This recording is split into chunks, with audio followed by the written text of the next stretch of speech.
ಹೇಮಾವತಿ ಹೋರಾಟಗಾರರಿಗೆ ಜೈಲಿನಿಂದ ಬಿಡುಗಡೆ ಭಾಗ್ಯ ಸಿಕ್ಕಿದೆ. ತುಮಕೂರು ನ್ಯಾಯಾಲಯ 4 ಜಾಮೀನು ಮಂಜೂರು ಮಾಡಿದೆ.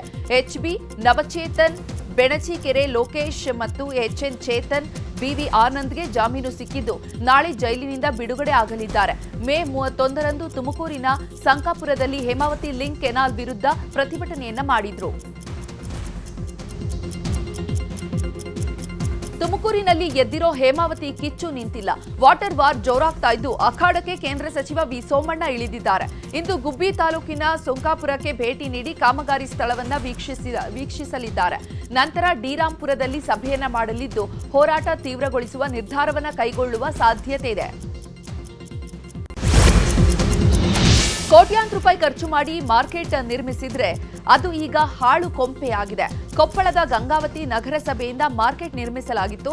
ಆದರೆ ನಗರಸಭೆಯ ದಿವ್ಯ ನಿರ್ಲಕ್ಷ್ಯದಿಂದಾಗಿ ಸಿಟಿ ಮಾರ್ಕೆಟ್ ಅಧೋಗತಿಗೆ ತಲುಪಿದೆ. ಅಲ್ಲದೆ ಮೂಲಭೂತ ಸೌಲಭ್ಯಗಳಿಲ್ಲದೆ ವ್ಯಾಪಾರಸ್ಥರು ಅತ್ತ ಮುಖ ಮಾಡ್ತಾ ಇಲ್ಲ. ಹೀಗಾಗಿ ಮೂಲಭೂತ ಸೌಲಭ್ಯಗಳನ್ನು ಒದಗಿಸಿ ಮಾರ್ಕೆಟ್ ಅನ್ನು ಆರಂಭಿಸುವಂತೆ ಒತ್ತಾಯ ಮಾಡಿದ್ದಾರೆ.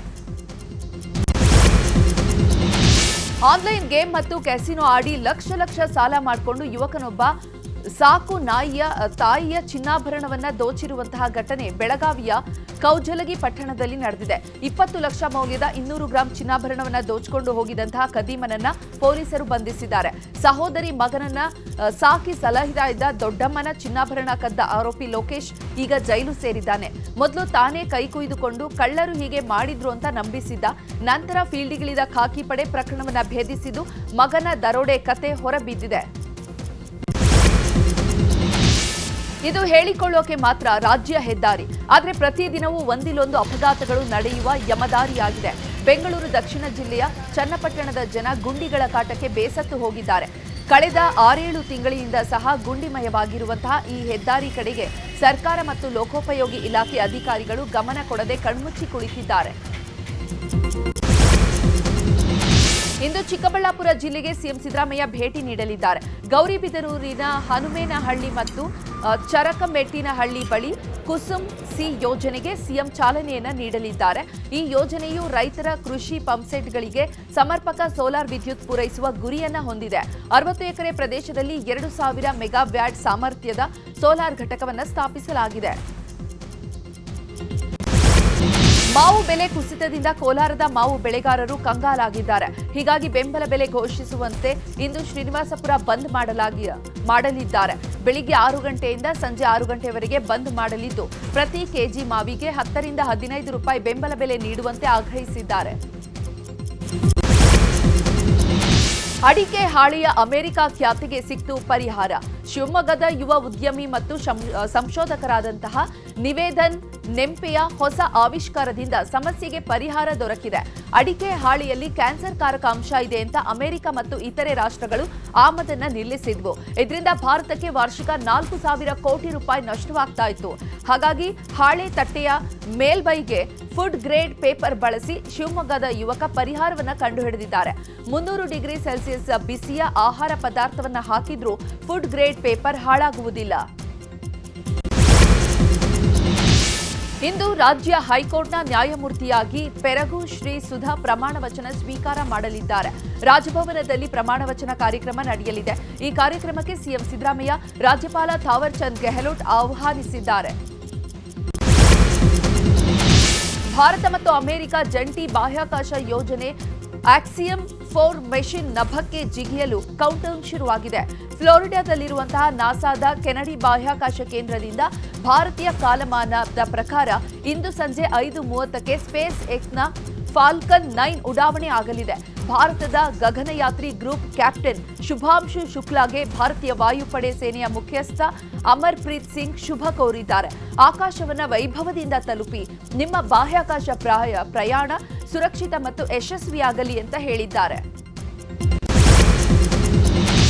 ಲೋಕಸಭೆಗೆ ಉಪಸಭಾಪತಿಯನ್ನ ಆಯ್ಕೆ ಮಾಡಿ ಅಂತ ಎಐಸಿಸಿ ಅಧ್ಯಕ್ಷ ಮಲ್ಲಿಕಾರ್ಜುನ ಖರ್ಗೆ ಪ್ರಧಾನಿ ಮೋದಿಗೆ ಆಗ್ರಹಿಸಿದ್ದಾರೆ. ಪ್ರಧಾನಿಗೆ ಪತ್ರ ಬರೆದಿರುವ ಖರ್ಗೆ, ಉಪಸಭಾಪತಿ ಹುದ್ದೆಯನ್ನ ಖಾಲಿ ಬಿಡುವುದು ಭಾರತದ ಪ್ರಜಾಪ್ರಭುತ್ವದ ವ್ಯವಸ್ಥೆಗೆ ಒಳ್ಳೆಯದಲ್ಲ ಮತ್ತು ಸಂವಿಧಾನಿಕ ನಿಬಂಧನೆಗಳನ್ನ ಉಲ್ಲಂಘನೆ ಮಾಡಿದಂತೆ ಆಗುತ್ತದೆ ಅಂತ ಖರ್ಗೆ ಉಲ್ಲೇಖಿಸಿದ್ದಾರೆ. ಬೆಲ್ಜಿಯಂನಲ್ಲಿರುವಂತಹ ವಿದೇಶಾಂಗ ಸಚಿವ ಎಸ್ ಜೈಶಂಕರ್ ಪಾಕಿಸ್ತಾನದ ವಿರುದ್ಧ ಹರಿಹಾಯ್ದಿದ್ದಾರೆ. ಭಯೋತ್ಪಾದಕ ದಾಳಿಗಳಿಂದಾಗಿ ಪ್ರಚೋದಿಸಲ್ಪಟ್ಟರೆ ಭಾರತವು ಪಾಕಿಸ್ತಾನದ ಒಳಗೆ ನುಗ್ಗಿ ದಾಳಿ ಮಾಡುತ್ತದೆ ಅಂತ ಎಚ್ಚರಿಸಿದ್ದಾರೆ. ಪಹಲ್ಗಾಮ್ ದಾಳಿಯಂತಹ ಅನಾಗರಿಕ ಕೃತ್ಯಗಳ ಸಂದರ್ಭದಲ್ಲಿ ಭಯೋತ್ಪಾದಕ ಸಂಘಟನೆಗಳು ಮತ್ತು ಅವರ ನಾಯಕರ ವಿರುದ್ಧ ಪ್ರತೀಕಾರ ತೀರಿಸಿಕೊಳ್ಳಲಾಗುವುದು. ಭಯೋತ್ಪಾದಕರು ಎಲ್ಲಿದ್ದರೂ ನಮಗೆ ಮುಖ್ಯವಲ್ಲ. ಅವರು ಪಾಕಿಸ್ತಾನದೊಳಗೆ ಇದ್ರೆ ನಾವು ಪಾಕಿಸ್ತಾನದೊಳಗೆ ನುಗ್ಗಿ ಹೊಡೆಯುತ್ತೇವೆ ಅಂತ ಎಚ್ಚರಿಕೆ ನೀಡಿದ್ದಾರೆ. ಅಮೆರಿಕದ ವಿಮಾನ ನಿಲ್ದಾಣವೊಂದರಲ್ಲಿ ಭಾರತೀಯ ವಿದ್ಯಾರ್ಥಿಯೊಬ್ಬನ ಕೈಗೆ ಕೋಳ ಹಾಕಿ ನೆಲಕ್ಕೆ ಕೆಡವಿ ಹಿಂಸೆ ಕೊಟ್ಟಿದ್ದಾರೆ. ನ್ಯೂಜೆರ್ಸಿಯ ನ್ಯೂಯಾರ್ಕ್ ವಿಮಾನ ನಿಲ್ದಾಣದಲ್ಲಿ ಈ ಅಮಾನವೀಯ ಘಟನೆ ನಡೆದಿದೆ. 4 ಅಧಿಕಾರಿಗಳು ವಿದ್ಯಾರ್ಥಿಯನ್ನ ಹಿಡಿದಿಟ್ಟುಕೊಂಡಿದ್ದಾರೆ.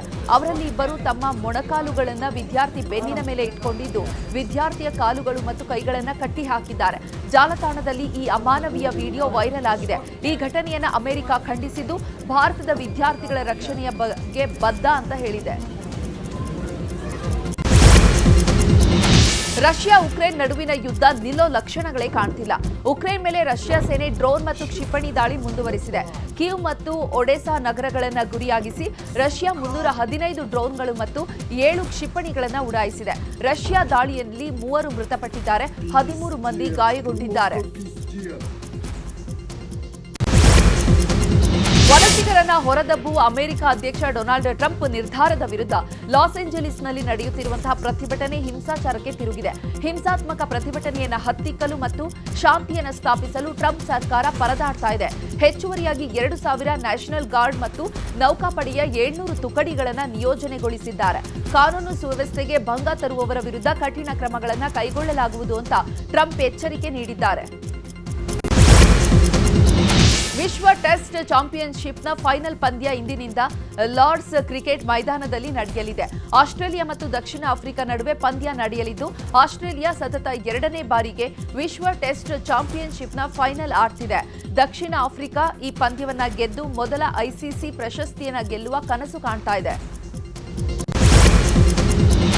ವೆಸ್ಟ್ ಇಂಡೀಸ್ನ ಸ್ಫೋಟಕ ಬ್ಯಾಟ್ಸ್ಮನ್ ನಿಕೋಲಸ್ ಪೂರನ್ 29ನೇ ವಯಸ್ಸಿನಲ್ಲಿ ಅಂತಾರಾಷ್ಟ್ರೀಯ ಕ್ರಿಕೆಟ್ನಿಂದ ನಿವೃತ್ತಿ ಘೋಷಿಸಿದ್ದಾರೆ. ಐಪಿಎಲ್ನಲ್ಲಿ ಲಕ್ನೋ ಸೂಪರ್ ಜೈಂಟ್ಸ್ ಪರ ಉತ್ತಮ ಪ್ರದರ್ಶನ ನೀಡಿದ್ದ ಪೂರನ್ ದಿಢೀರ್ ಅಚ್ಚರಿಯ ನಿರ್ಧಾರವನ್ನು ಕೈಗೊಂಡಿದ್ದಾರೆ. ತಮ್ಮ ಅಧಿಕೃತ ಸಾಮಾಜಿಕ ಜಾಲತಾಣದ ಖಾತೆಯಲ್ಲಿ ನಿವೃತ್ತಿ ನಿರ್ಧಾರವನ್ನು ಘೋಷಿಸಿದ್ದಾರೆ.